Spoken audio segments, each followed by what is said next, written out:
Breaking: Starmer thrown out of Parliament live on TV, first PM in history.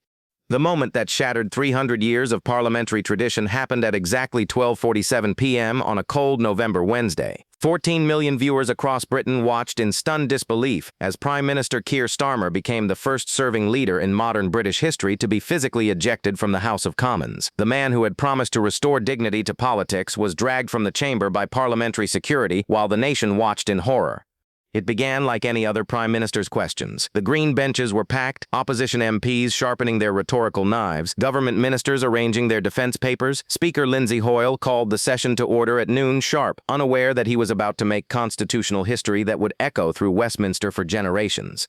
The first 30 minutes proceeded normally. Conservative MPs asked predictable questions about the economy. Liberal Democrats probed healthcare policy. Scottish nationalists demanded independence referendums. Starmer handled each inquiry with his usual lawyerly precision, deflecting criticism while avoiding commitments. The political theater that Britain had come to expect from Wednesday afternoon television.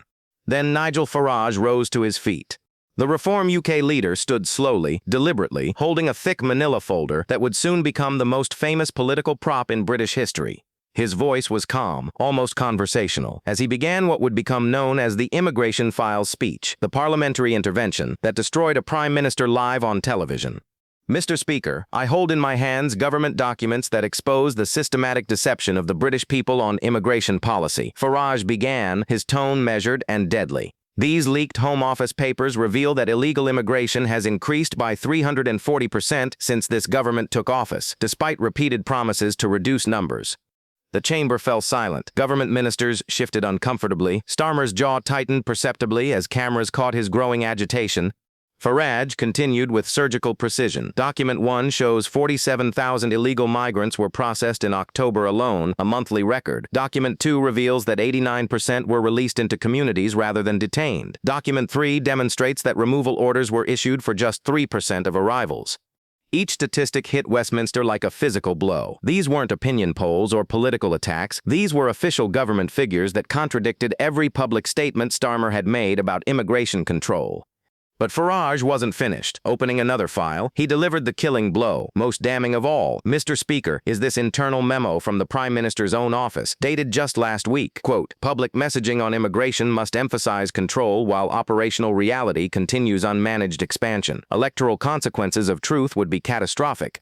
The words hung in the air like smoke from an explosion. Starmer had been caught red-handed instructing his government to lie to the British people about immigration while privately acknowledging that policy was completely out of control. The Prime Minister's face turned crimson. His hands gripped the dispatch box so tightly his knuckles went white. For a moment, the chamber held its breath, waiting for his response. Instead of answering, Starmer exploded. Farage, this is outrageous, he screamed, abandoning all parliamentary protocol. These documents are classified. Their release is illegal. I will not be lectured by someone who has spent his entire career dividing this country. Speaker Hoyle banged his gavel repeatedly. Order, order. The Prime Minister will address his remarks through the chair. But Starmer was beyond hearing. Years of accumulated pressure, the Lord Ali scandal, the NHS crisis, plummeting polls, backbench rebellions, had finally broken his famous self-control. He pointed directly at Farage, his voice rising to a shout that echoed throughout the ancient chamber. You want to destroy this government? You want to see Britain fail? Well, I won't let racist demagogues undermine our democracy. The chamber erupted. Conservative MPs roared their disapproval. Reform UK members demanded apologies. Even some Labour backbenchers looked horrified at their leader's loss of composure. Speaker Hoyle stood, his voice cutting through the chaos. Prime Minister, you will withdraw that remark immediately and resume your seat. Starmer ignored him completely. Instead, he stepped away from the dispatch box and began walking toward Farage's bench, his finger still pointing accusingly. These lies end now. I will not tolerate this behavior in my parliament. Your parliament, Farage replied coolly, remaining seated as Starmer approached. Mr. Speaker, I believe the Prime Minister is confused about who serves whom in our democracy. That response pushed Starmer completely over the edge. He lunged toward Farage's bench, only to be blocked by the ceremonial mace and parliamentary officials who stepped quickly between the two men.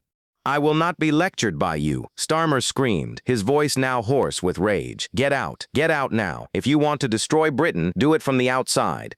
the chamber descended into complete chaos. MPs were standing, shouting, pointing. The carefully maintained dignity of Westminster had evaporated in seconds as the Prime Minister publicly melted down on live television. Speaker Hoyle's voice boomed through the mayhem. Prime Minister Starmer, you will resume your seat immediately, or I will invoke Standing Order 43. Standing Order 43, the nuclear option of parliamentary procedure, a rule so rarely used that most MPs had forgotten it existed, the power to physically remove a member from the chamber for gross disorder. Starmer spun around to face the Speaker, his face contorted with fury. You cannot silence the democratically elected Prime Minister. I represent the British people. Prime Minister, Hoyle replied with icy calm, you represent no one when you abandon parliamentary procedure. This is your final warning.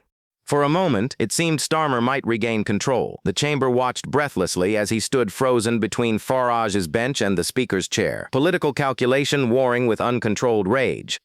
Rage 1. I will not tolerate such behavior, Starmer screamed at the Speaker himself. If you want to go out now. But if you stand again, I'll lord you out. Make your mind up and then shut up and get out. The words barely made sense, but their meaning was clear. The Prime Minister had just told the Speaker of the House of Commons to shut up and get out in front of the entire nation. The silence that followed was deafening. For several seconds, the only sound was Starmer's heavy breathing, echoing through the chamber's microphone system. Yeah. Then Speaker Hoyle delivered the words that would end Starmer's political career. Prime Minister Starmer, under Standing Order 43, you are ordered to withdraw from this chamber immediately for gross disorder and contempt of parliamentary authority. What happened next had never occurred in modern British history. Parliamentary security officers, wearing their formal black uniforms, walked purposefully down the chamber's central aisle toward the Prime Minister of the United Kingdom.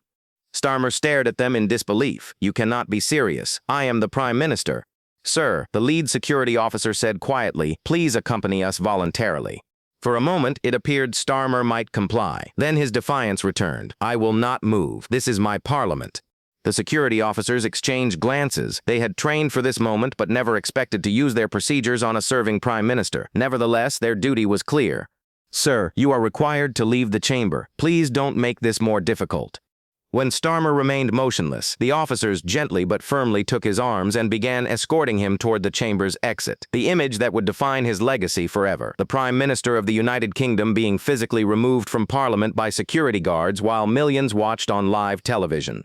The walk to the chamber doors took 43 seconds. Every step was broadcast live across BBC Parliament, Sky News, and streaming platforms worldwide. Starmer's face cycled through emotions: rage, disbelief, humiliation, defeat, as the reality of his situation became undeniable. At the chamber doors, he made one final attempt to salvage his dignity. This is not over. The British people will not stand for this. But the heavy oak doors closed behind him with a resounding thud that echoed through the silent chamber like a coffin lid slamming shut. Inside, Speaker Hoyle's voice carried the weight of history. The session will continue. Mr. Farage, you have the floor. Farage stood slowly, his manner unchanged despite having just witnessed the destruction of a Prime Minister. His response was devastatingly simple. Mr. Speaker, I believe we have just witnessed why this government has lost the confidence of the British people. The reaction was immediate and global. Within minutes, Starmer Ejected was trending worldwide with over 2.3 million posts. The video clip of his removal was shared across every platform, generating 47 million views in the first 6 hours alone.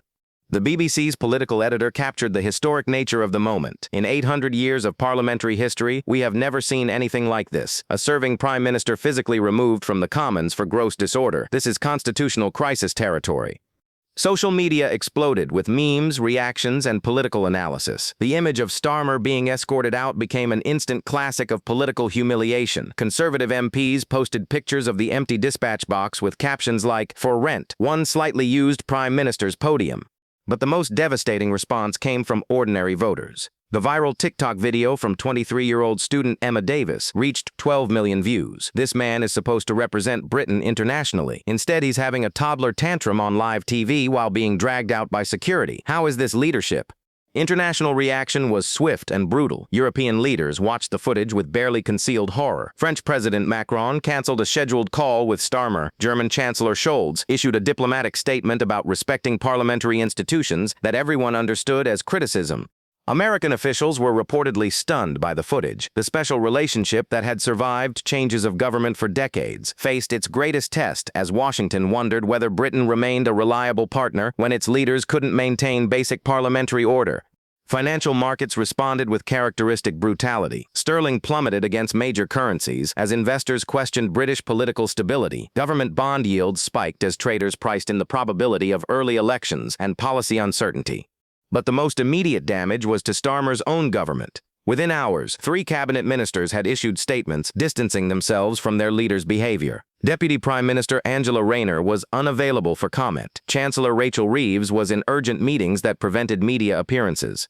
The Parliamentary Labour Party was in complete meltdown. WhatsApp groups that had once defended Starmer were now discussing damage limitation strategies. One leaked message captured the mood. "We can't defend the indefensible. The man has lost his mind on live television." By evening, the first resignation letter had arrived. Junior Minister Sarah Jones cited fundamental disagreements about appropriate parliamentary conduct in her departure statement. 2 more resignations followed within hours, with sources suggesting many more were being prepared. The constitutional implications were profound and unprecedented. Speaker Hoyle's decision to invoke Standing Order 43 against a serving Prime Minister raised questions about the separation of powers and parliamentary sovereignty that legal experts would debate for decades. Professor Vernon Bogdanor, Britain's leading constitutional authority, captured the significance. The Speaker's action represents the ultimate assertion of parliamentary authority over executive power. Parliament has physically rejected the Prime Minister. This is democracy in its most basic form. But beyond constitutional theory lay practical politics. How could Starmer continue as Prime Minister after being thrown out of Parliament for disorderly conduct? How could he represent Britain internationally when he couldn't maintain basic decorum in his own legislature? The Prime Minister's official response, released 6 hours after his ejection, was a masterclass in political tone deafness. Today's events reflect the passionate commitment this government has to defending British democracy against those who would undermine it. The statement convinced nobody. Even Starmer's most loyal supporters struggled to explain how screaming at the Speaker and being dragged out by security constituted defending democracy. The footage continued circulating globally, each replay reinforcing the image of British political collapse. Late-night American talk shows used the clip for easy laughs. European satirists created memes. Even allies were sharing the video with mixture of amusement and concern about British stability. Opposition parties moved quickly to capitalize on the crisis. Conservative leader Rishi Sunak called for immediate elections. A prime minister who cannot control himself cannot control the country. Parliament has literally rejected his leadership. Liberal Democrat leader Ed Davey was equally damning. "We've gone from being a global laughingstock to a global cautionary tale in the space of one afternoon." But the most effective response came from Nigel Farage himself. His evening television interview was watched by 8.7 million viewers, larger than most primetime entertainment shows. Today, we witness the complete breakdown of establishment politics. When leaders lose touch with democratic principles, democracy removes them. Inside Downing Street, panic reigned. Staff described an atmosphere of complete chaos and recrimination. Some blamed advisors for failing to prepare Starmer for Farage's attack. Others questioned whether their boss was psychologically fit for office. The leaked audio from the Prime Minister's emergency cabinet meeting painted a picture of complete dysfunction. Ministers reportedly questioned Starmer's judgment, demanded explanations for his behavior, and discussed damage limitation strategies that sounded increasingly like leadership challenges. One particularly damaging exchange, recorded by an unknown source, captured the government's desperation. Prime Minister, how do we explain this to the public? Starmer, explain what? I was defending democracy. Minister, you were dragged out by security while calling the Speaker names. Starmer, that's not how it happened. The audio clip was shared millions of times, reinforcing perceptions that Starmer had lost touch with reality as well as political control. International allies began contingency planning for British governmental collapse. NATO officials discussed whether defense commitments remained reliable when political leadership was so unstable. EU negotiators postponed trade discussions pending clarity about who actually controlled British policy. Because the late-night parliamentary session that followed Starmer's ejection was equally historic. With the Prime Minister banned from the chamber, Deputy PM Angela Rayner attempted to represent the government. Her performance was wooden, unconvincing, and frequently interrupted by opposition demands for early elections. The vote of no confidence tabled by Conservative MPs was scheduled for the following week. But privately, Labour whips admitted they couldn't guarantee their own MPs would support a leader who had been physically removed from Parliament for disorderly conduct. The morning newspapers were brutal. The Times, Prime Minister loses it. The Telegraph, Starmer's meltdown. The Guardian, usually supportive. A day democracy died a little. Even the Mirror, Labour's traditional ally. What have we done? But the most devastating coverage came from international media. The New York Times, British politics hits rock bottom. Le Monde, the decline of British democracy. Der Spiegel, when leaders become liabilities. Each headline reinforced the image of a country whose political system had fundamentally broken down. The mother of parliaments had produced a prime minister so unstable he couldn't maintain basic decorum in the chamber that created modern democracy. Polling conducted immediately after the incident showed catastrophic damage to both Starmer personally and Labour generally. His approval rating plummeted to -67 power, the worst ever recorded for a sitting prime minister. Labour's vote share collapsed to 19%, their lowest since the party's formation. More damaging was the response to questions about leadership fitness. 78% of voters said Starmer's behavior was unacceptable for a prime minister. 84% wanted him to apologize. 73% thought he should resign immediately. Even among Labour voters, support evaporated. Only 31% said they still backed their leader after watching him being dragged from Parliament by security guards. The working-class coalition that had elected him was abandoning ship as fast as dignity allowed. The implications extended far beyond one man's political career. Britain faced questions about democratic stability, constitutional authority, and international credibility that would reshape politics for generations. As the day ended, one image dominated global consciousness, the Prime Minister of the United Kingdom being physically removed from Parliament, while millions watched live on television. It was the moment British politics died and something new, uncertain, unstable, unprecedented was born from its ashes. History would remember November 15th as the day democracy fought back against its own leaders and won.